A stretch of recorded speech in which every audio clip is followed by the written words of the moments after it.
Hello, welcome to my channel. My name is Enrique. Today we will talk about the best things to do in Real de Catorce.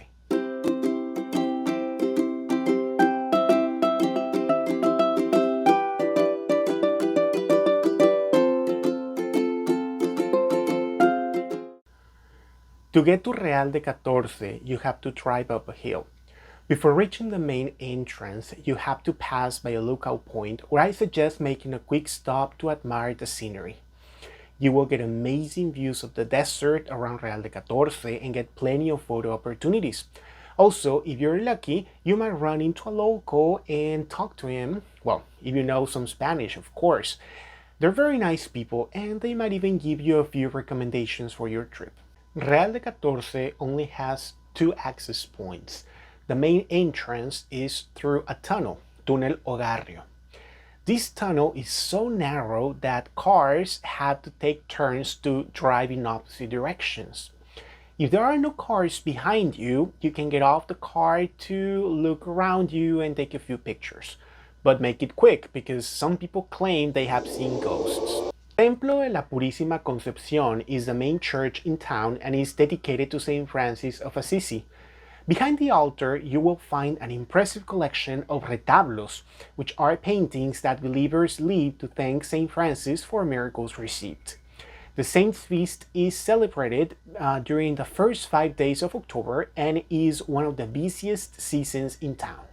Real de Catorce was once a mining town and even had its own mint house. It is now a museum with exhibits that feature the history and culture of the town. If you're into these kind of things, I recommend you include this on your to-do list. The Palenque de Gallos is a former cockfighting ring. It was built like a Greek amphitheater. Although it doesn't serve its original purpose anymore, it holds cultural events from time to time. You can visit this location any day of the week. The cemetery is one of the oldest buildings in Real de Catorce. It consists of two sections, an older section with a chapel dedicated to Saint Francis and a newer section with a larger church dedicated to the Virgin of Guadalupe. Did you know that many years ago, it was a common practice to bury the important figures of the time inside the churches? This is one of those examples.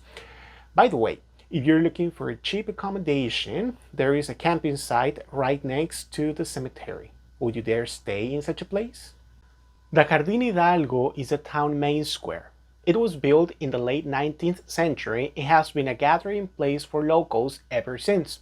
It has benches, gardens, and a beautiful kiosk in the center. Also, if you need a local guide to take a tour of the surrounding areas like the desert and the mountains, you can find one here. There is an area in the mountains known as Pueblo Fantasma or Ghost Town. This place was a mining hacienda many years ago.